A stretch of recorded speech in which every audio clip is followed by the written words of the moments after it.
Olá, seres de luz, eu me chamo Ellen Cruz e convido vocês a participarem a mais uma leitura do capítulo do livro Atlântida no Reino das Trevas.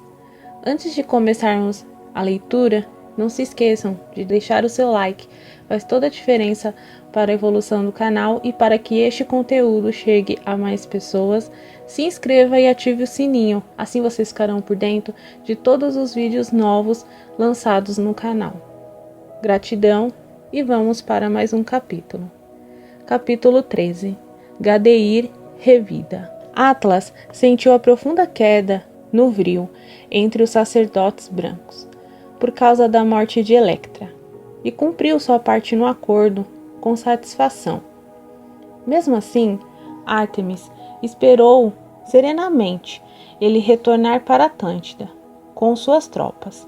Somente depois dele finalmente ultrapassar o Estreito de Gibraltar, o Portal de Hércules, a sacerdotisa do vril da época de ouro despediu-se daqueles que se lembrariam de seu nome por milênios e partiu ao encontro dos demais mestres. Assim como sua filha, ela tinha passado os últimos dias cuidando e amparando os enfermos, tanto dos campos de batalha como dos povoados próximos, utilizando-se da poderosa energia vril. Ela os curou, tornando-os a seus olhos a mais poderosa divindade da época. Mas ela retornou para a colônia de Kandur. Christe já tinha avisado telepaticamente que todos tinham seguido para o litoral, conforme o planejado, para prepararem as embarcações em que os escolhidos partiriam para o mundo primevo, antes da grande catástrofe. A etapa da preparação de Kandur havia sido encerrada com êxito. Os mestres viajaram pela floresta com seus mais 600 discípulos, procurando evitar despertar a atenção para não serem mortos pelas facções em guerra que desejavam ampliar o poder do vril. Ali, entre aqueles jovens, estavam os futuros reais, reis e rainhas, deuses e deusas das nações do mundo primevo. Miscigenariam com esses povos primitivos e imprimiriam um novo nível de evolução a eles. Em seus futuros relatos constaria a chegada dos gigantes iluminados, que lhes haviam trazido conhecimento e progresso. Naquela época, Gadeir descobriu que a redução gradativa da presença do quinto elemento na natureza atlante não era apenas fruto do declínio de nossa civilização, mas também obra dos sacerdotes da época de ouro, que tentavam reduzir o poder bélico dos magos negros. Ele chegou a enviar expedições para explorar as montanhas de Kandur, em busca dos mestres. Porém, graças a Deus, chegaram tarde demais. Mesmo estando em uma dimensão paralela, a colônia de Kandur poderia ser descoberta e sofrer um ataque. Em poucas semanas, eles atingiram uma região de pouca visibilidade área, próxima ao litoral meridional, e lá começaram a construir as embarcações e orientar os discípulos de total confiança sobre os últimos detalhes do projeto de migração para outras terras. Todos os jovens ficaram impressionados com a confirmação do destino de Atlântida. Eles, então, passaram a trabalhar com mais afinco para construir os barcos e obter a instrução moral necessária para concluir sua missão. A partida para o mundo primevo era inevitável. Átonis e Nasser já estavam em avançada idade. Mesmo assim, mantinham-se dispostos para ajudar na construção das embarcações.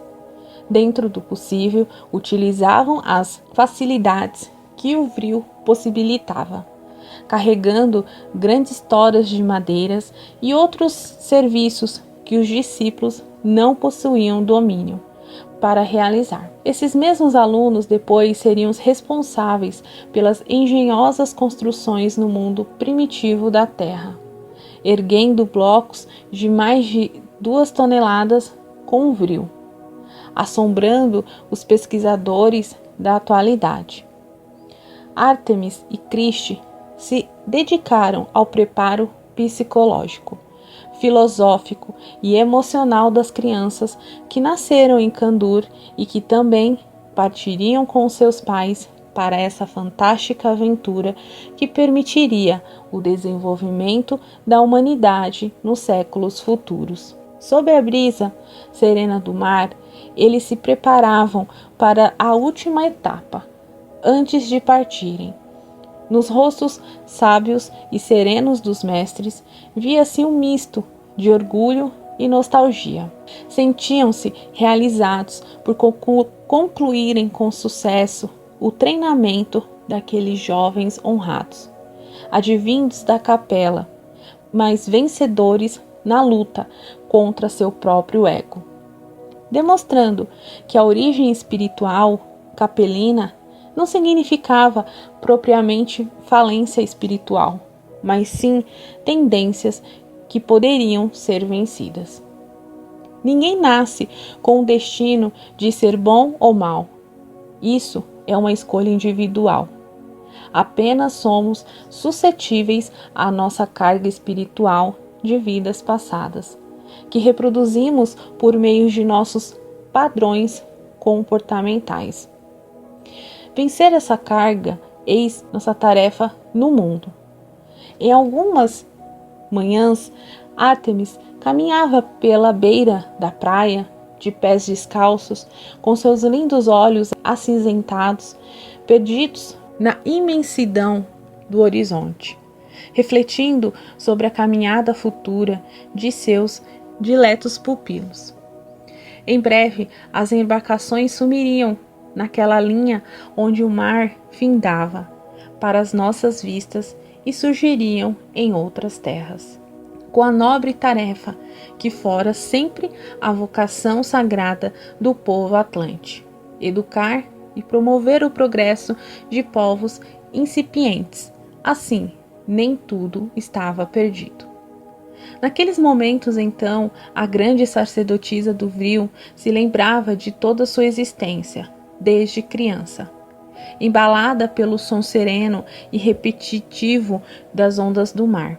A vitoriosa mulher, exemplo de dignidade espiritual, recordava-se de seus sonhos da juventude, em contribuir para o progresso da terra de Poseidon. Sua missão era exatamente esta: tornar a grande ilha uma pátria cada vez mais voltada para o bem e para a sua sagrada tarefa de educar e civilizar os povos do mundo primevo. Ela trabalhou para isso até o último momento de sua vida. Ártemis viveu intensamente sua missão. Ela se lembrava de sua amada filha, tão injustamente assassinada, e também de seu filho, que se perderá em meio a tanta dor. Além das gêmeas queridas, filhas do coração, que haviam me seguido pelo caminho das sombras. Nesses instantes, ela caía de joelhos nas areias macias da praia e chorava, procurando expulsar no peito a dor que sentia pela ausência de pessoas que tanto amava.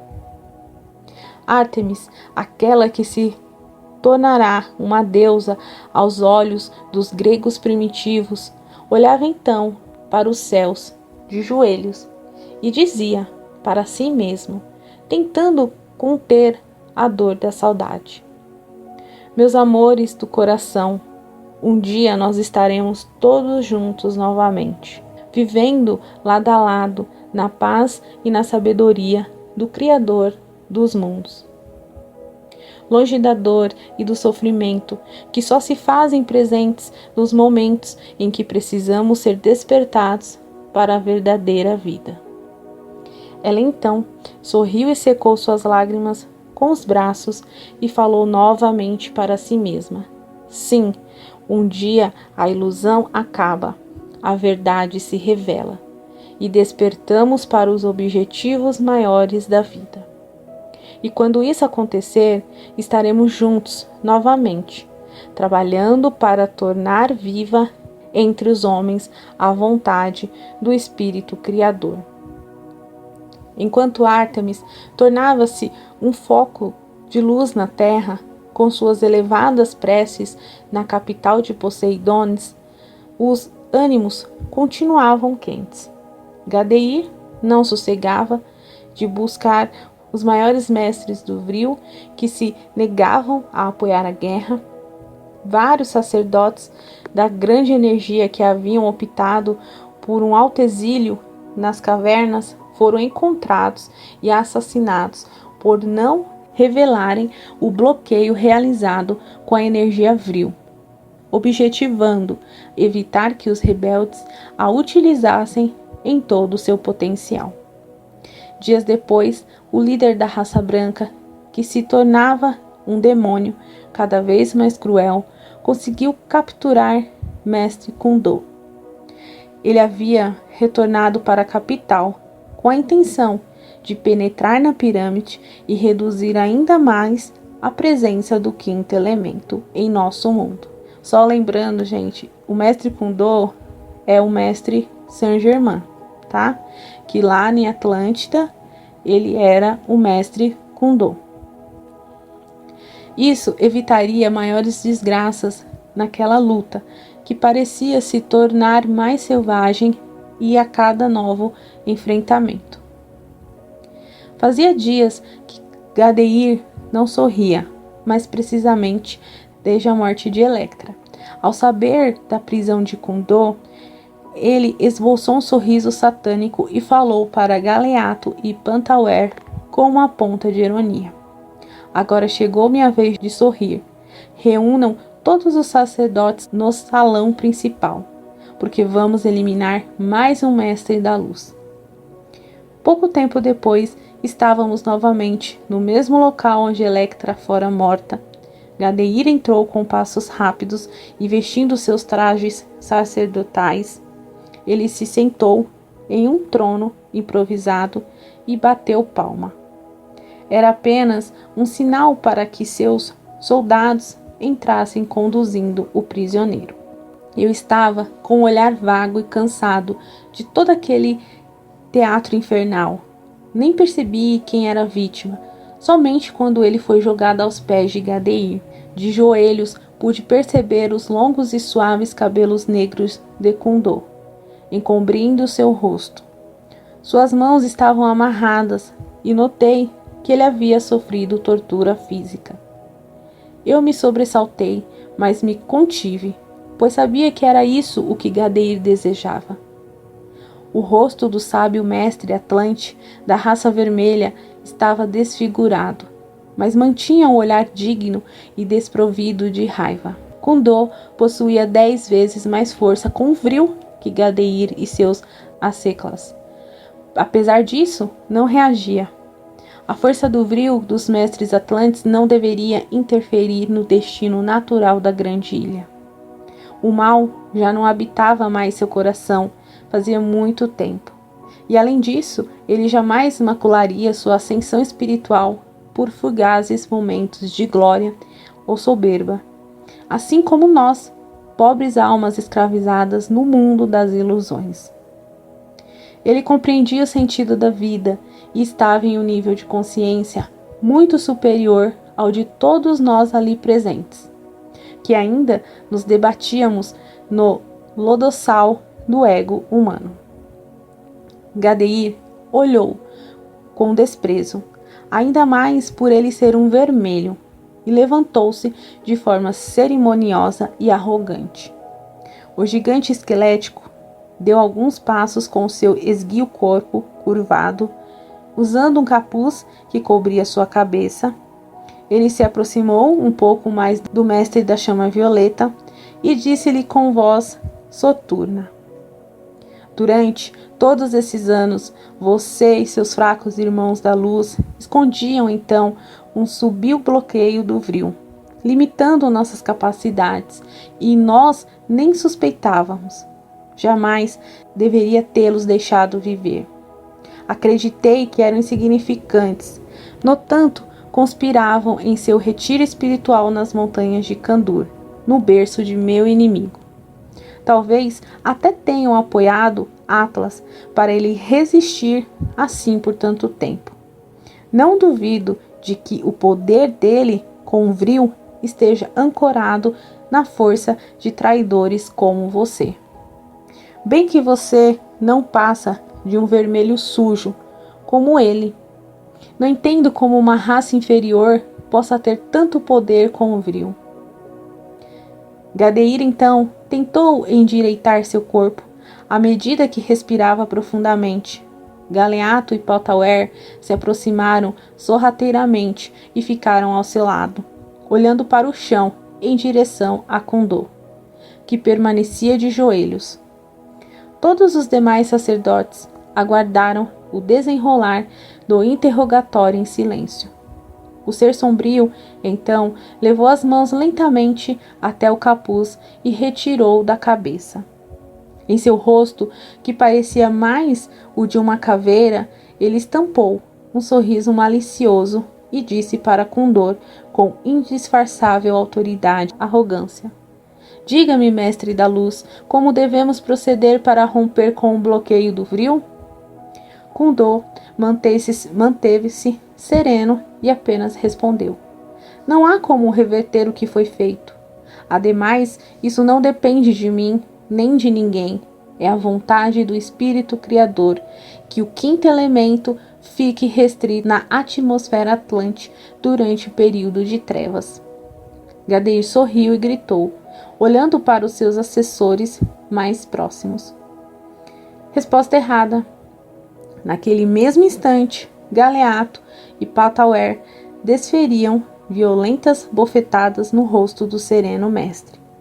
Aquilo foi demais para mim, pois tínhamos um pacto de honra de jamais tocar em um sacerdote do Vril. As batalhas e os duelos deveriam se desenrolar apenas utilizando a grande energia. Realizar torturas físicas e impor humilhações dessa natureza era inadmissível. Revoltado com aquela agressão, eu me preparei para interferir, sendo imediatamente seguido pelas gêmeas, mas Kundô mirou-nos com firmeza e falou-me de forma telepática: Não, Andrei, essa não é sua luta. Devemos cumprir destinos diferentes.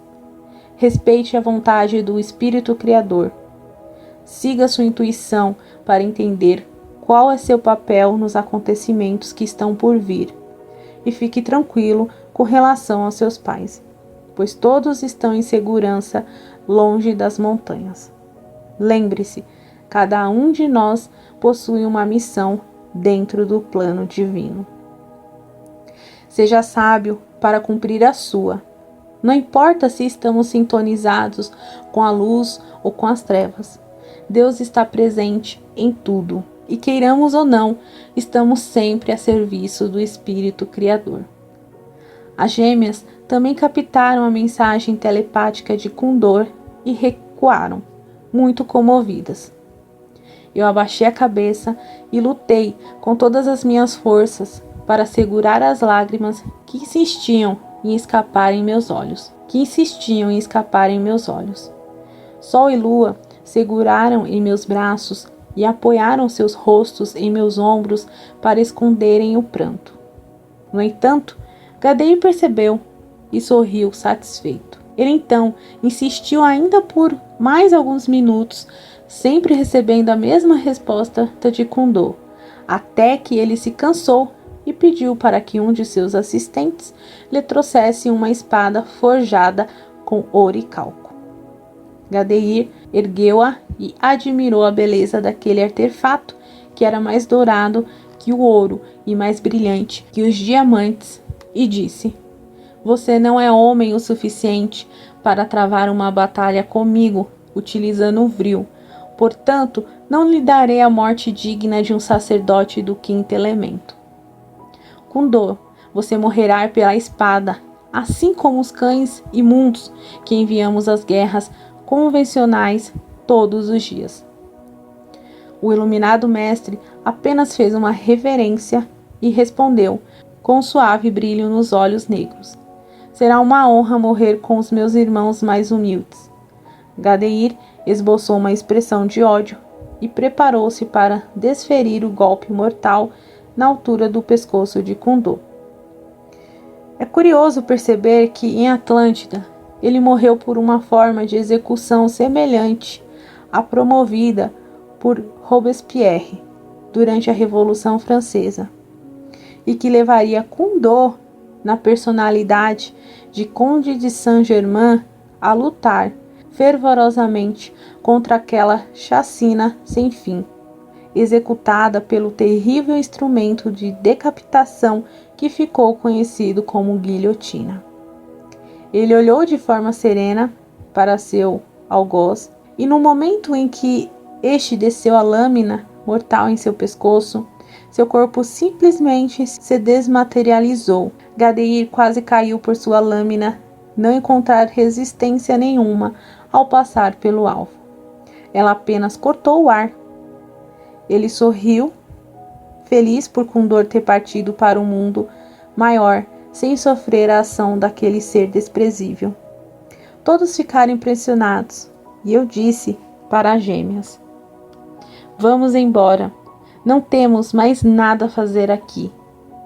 Quando estávamos nos retirando, Gadeir disse coletivamente: todos os sacerdotes da linha branca devem ser caçados, e eles terão somente duas opções: revelar o segredo do bloqueio ou morrer. Galeato interveio dizendo: grande mestre, é importante pesquisarmos uma solução para isso também. Creio que esses inúteis não revelarão o segredo. Gadeir concordou, então retornei e disse-lhes: lembre-se que Atlas é o mais poderoso de todos os sacerdotes com Vril. Liberar o bloqueio também ampliará seus poderes. Tomem cuidado, porque essa solução pode custar-nos caro. Galeato me olhou com desprezo e disse: suas palavras não merecem confiança. Você quer nos confundir? É um traidor. Sabemos que torce pela vitória de Atlas. Eu também fiz um gesto de desprezo, girei sobre os calcanhares e saí de queixo erguido, acompanhado pelas gêmeas. Gadeir ficou em silêncio, meditando, e depois disse a Galeato: pondere sobre essa afirmação de Andrei. Ele pode ter razão. Melhor sermos prudentes. Galeato concordou com um gesto discreto, apesar de sentir-se contrariado.